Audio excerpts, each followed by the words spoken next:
He sent you. Well, I'm not coming. I can't go back to him. We're in love. Leave us be. Look, I'll give you all we have. It ain't much, but it's something. Just help us escape from here. Come on, please. I'm not going back. Cliff, you swore. You swore I wouldn't have to go back. They'll have to kill me to get to you. Come on, folks. Have a heart. Please.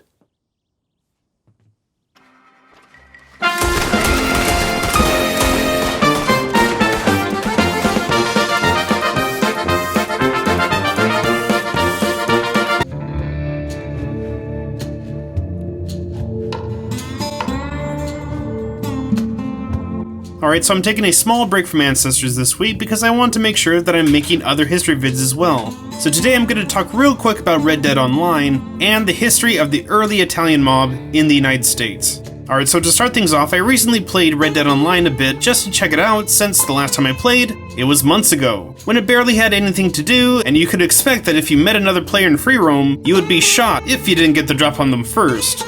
So I tried out free roam and some of the new game modes. My favorite of the bunch so far is Sport of Kings, a team effort to score points by lighting bonfires on the enemy team's turf.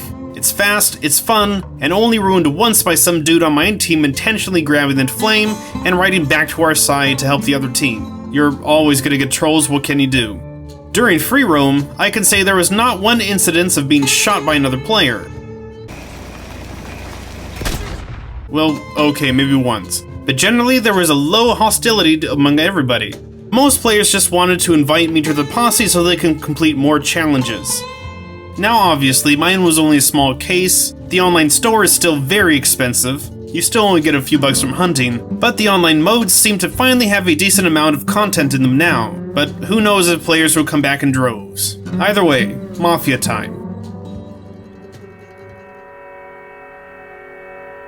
Flashy cars, prohibition, guys saying, forget about it, in a serious tone. We are accustomed to a few standard cliches when depicting mafia tropes in entertainment. We are used to seeing mob stuff from the 1920s or later due to the popularity in movies and the Mafia game series.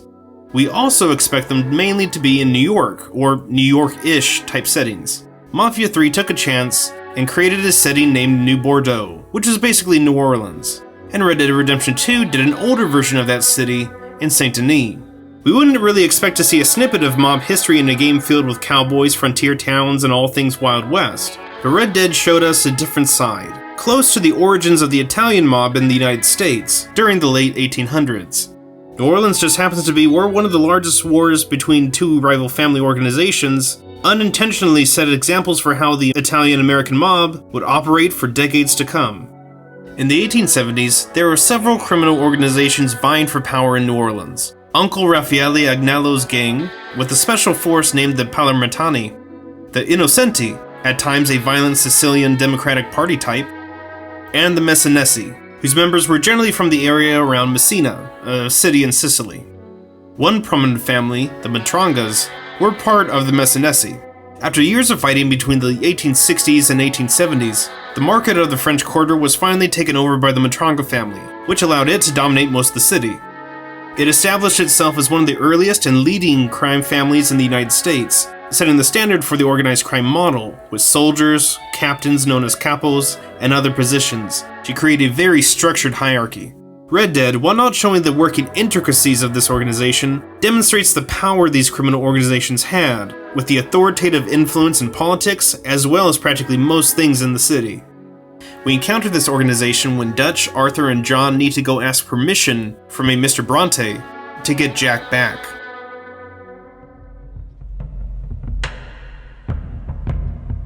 Many immigrants from Southern and Eastern Europe traveled to the United States during the late 19th century, pushed by poor environments back home, political oppression, and the hopeful opportunities that America presented. From 1880 to 1920, for example, more than 4 million immigrants came in from Italy and Sicily through Ellis Island alone, nearly 10% of all immigrant ethnicities at the time. Why so many? Because a few decades before, in 1861, Italy became a kingdom and would eventually become the nation it is today, finally having all its multiple states unified militarily. Yet, class oppression, strife, and violence were rampant in the following years. Basically, the struggles of a government trying to bring everyone, who were generally formal enemies, all onto the same page. There were peasant movements that tried to collectively protest and bargain for more labor and political rights. When some of these movements were crushed, some folks thought it might be better to live somewhere else, and moved to places like Brazil, Japan, and the United States. Many immigrants settled in ethnic enclaves similar to their cultures or created their own. It was a natural tendency to do this, and that's why there were and still are some places like Chinatown, for example, in many cities, or Germantown, for example. Many worked very hard and moved around the country to find work when times were tough. In New Orleans, you had neighborhoods like Little Palermo and Little Messina, both neighborhoods for Sicilians.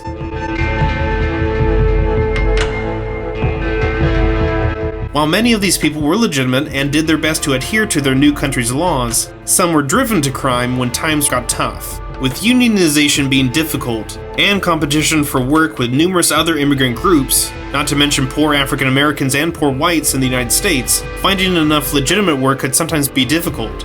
Some business-minded individuals began thinking of either how to exploit the situation around them, or how to gain some level of power in the society, in order to surpass the problems faced by normal immigrants, hence the rise of some of the American criminal organizations.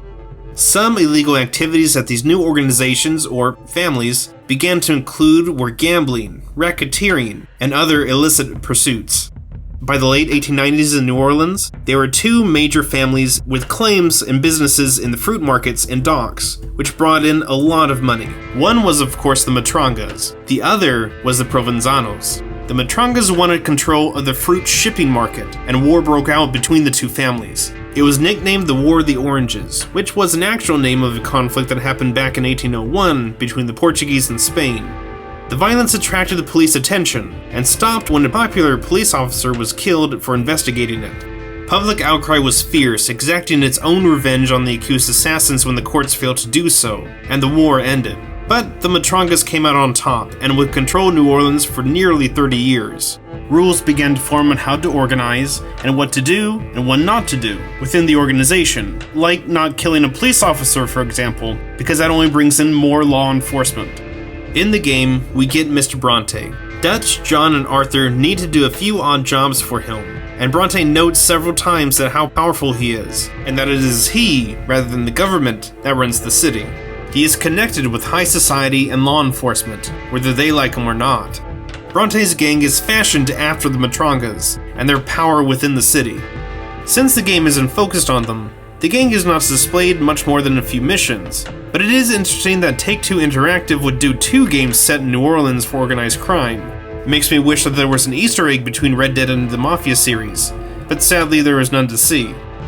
Hopefully you'll learn something about the early history of the Italian mob in the United States, and of course let me know your thoughts in the comments section. If you like this video, please click that like button and subscribe for more content. Also, consider following me on Twitter. And if you would like to support the channel, go ahead and look at my Patreon account, which would allow me to bring you more videos and in better fashion. And of course, to my subscribers, thank you so much. You make all of this possible. I'm Eric, the LonePineWolfman, and remember gamers, never stop learning.